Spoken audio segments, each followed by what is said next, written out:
Hello, this is Alan Revere, and welcome to another video post of the channel Faith Seeking Understanding.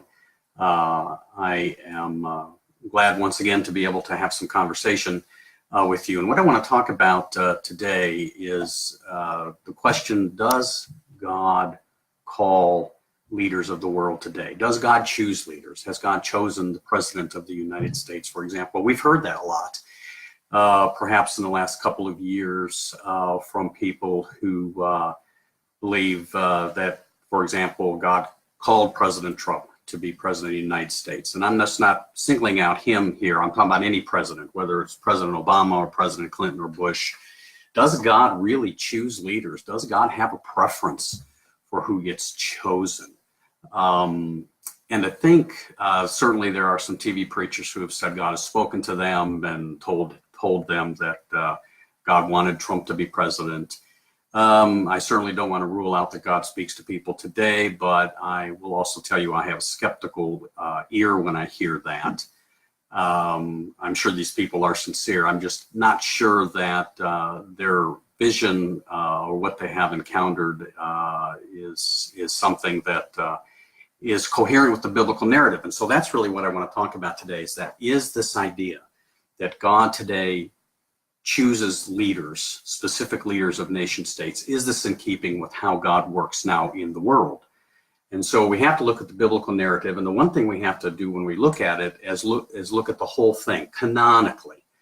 You can't simply just pull out a scripture or two or a passage or two and say, well, this demonstrates that. So, for example, and I'm going to use President Trump again simply because he's currently the president.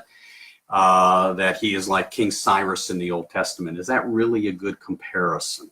Probably not if you look at the larger context. So let me start with the large context of Scripture and then raise some questions and see if we can come to some kind of conclusion about whether God really does choose leaders today or wants certain of nation states. And I'm going to start by going through this book that I've reviewed on my blog. It's Dan Hawk, my friend Dan Hawk, The Violence of the Biblical God. It's a wonderful book, worth reading. And what he does is he looks at the narrative of Scripture, the large narrative of Scripture, particularly the Old Testament.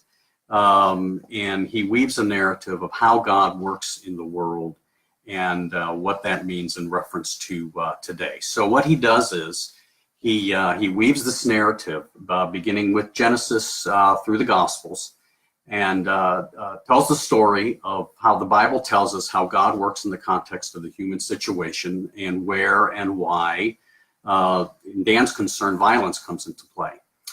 So what he says is that in the Bible, we see the story of God who is determined to redeem a world that continues to rebel and reject God's ways. But because God so loves the world, God gets increasingly involved and God accommodates himself in the human context in order to redeem it. So God begins by attempting to work with the world generally. We see this in Genesis 1 through 11. But then he sees that effort by the end of chapter 11 with the story of the Tower of Babel is fruitless. And so he moves to the particular. He goes from the universal to the particular. He calls Abraham and Sarah. And then, of course, by lineage, the nation of Israel.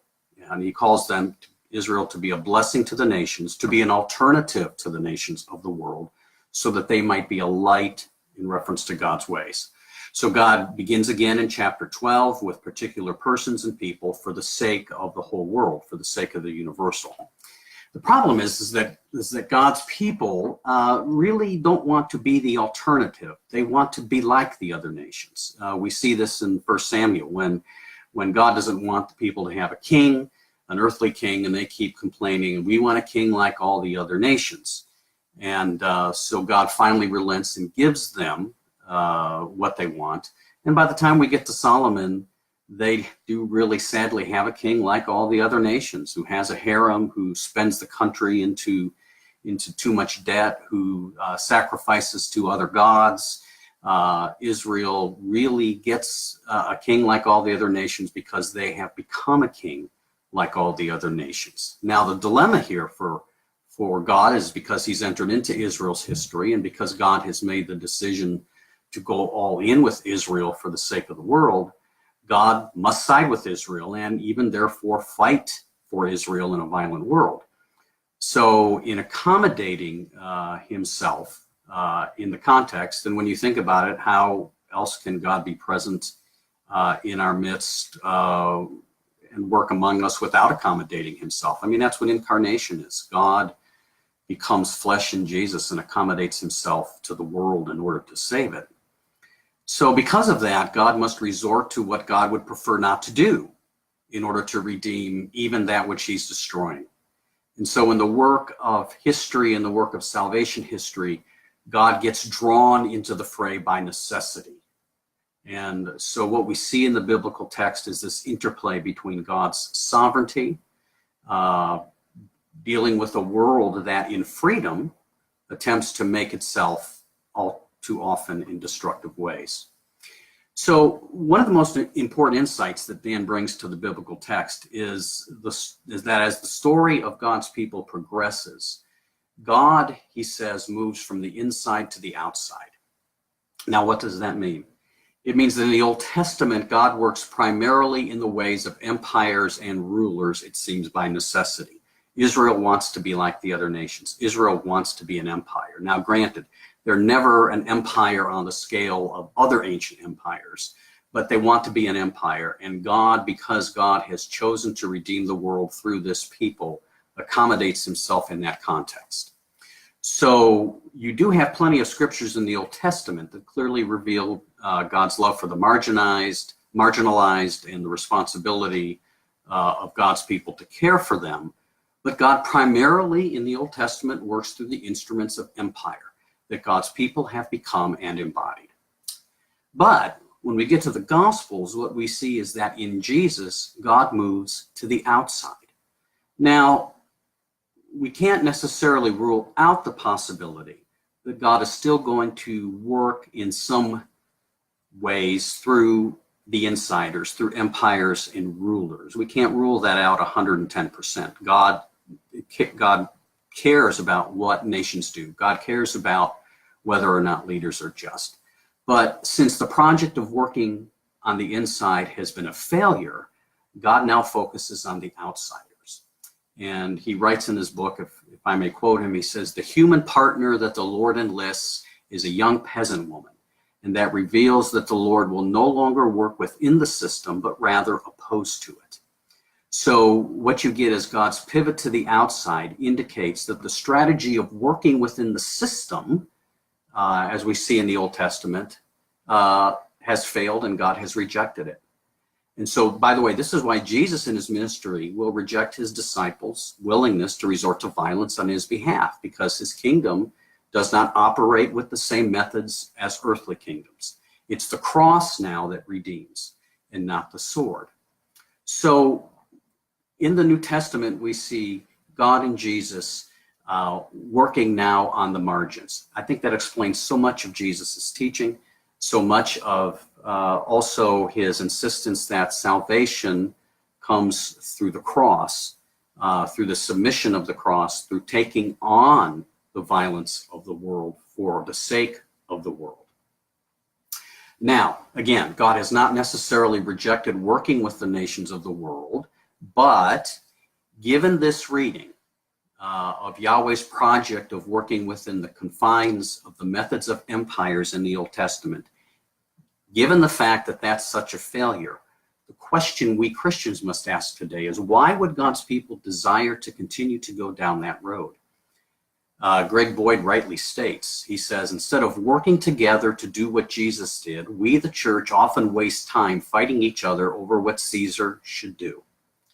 So what I am here suggesting is that for Christians in America in the 21st century, we continue to see the nation state as the primary agent for change in the world instead of the church. We've placed more faith in political activism than the church, which is God's kingdom people.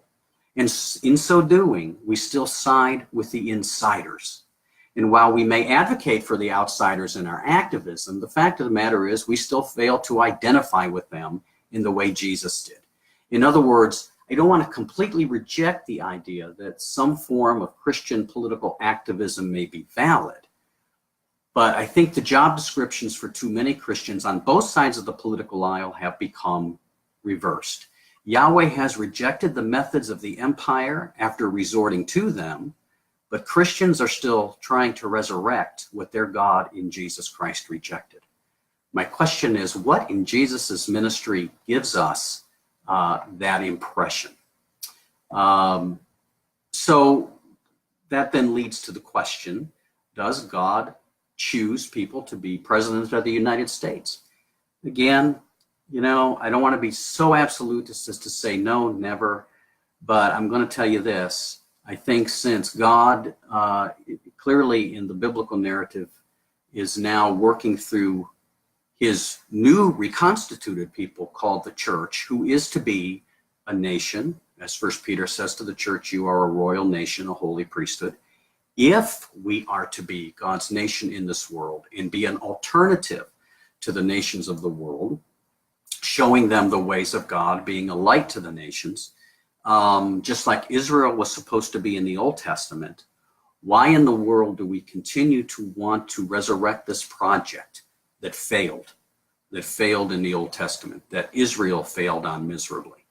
And yet we've had 1700 years of Christendom in which we have continued to do that. As I have suggested in my little book, The Politics of Witness, yes, a little shameless self-promotion there, as I have suggested that we need to once again recover a robust political ecclesiology.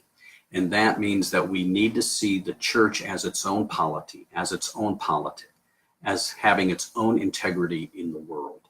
And that when Christians hear the word politics, I don't want them to think of nation. I want them to think of church, because church is the only Christian nation in existence. America, I've said it before, I will say it again. It is not a Christian nation.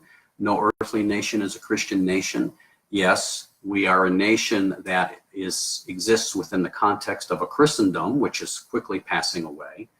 And Christendom, in my view, needs to just die. And I wish it would die more quickly than it is. But to continue to want to work in that Christendom context is to continue to want to be Israel in the Old Testament rather than the church in the New Testament. And so does God call leaders of nations? Doubtful. Again, it matters what nations do. It matters what leaders do. But what we must not do, what we mustn't do, is enlist God in our own agendas. And that's what we do when we say God has called President Trump or President Obama or any other president, God has called this president or chosen this president, is to enlist God in our agendas and to justify our decisions based on what we believe is God's will. We need to be careful not to manipulate the will of God in these things. Very, very, very important. Plus, if you're going to continue, let me just be frank for a minute, if we're going to continue comparisons, if we're going to compare earthly leaders to biblical leaders, we really need to get the comparisons as close as possible. So if you're going to compare Donald Trump to King Cyrus, there's a better comparison. Donald Trump is frankly Herod the Great with a Twitter account. And I don't think any amount of justification can change the fact that God has bigger fish to fry in calling the church to be ambassadors. We are called to be ambassadors of reconciliation. We are agents of reconciliation. That is the church. So by all means vote. By all means vote for who you think the best candidate is. Vote for the issue, yes or no. Whatever you think the best answer is, by all means do that. But let's not enlist God in our agendas by assigning what we want to the will of God. Let's understand that the church is where the political action is. The church needs to be faithful, and the church needs to understand that where God is working in this world is found in the people of God. It's found in each local church congregation, which is God's beachhead in this world to take it back for the gospel and to redeem it.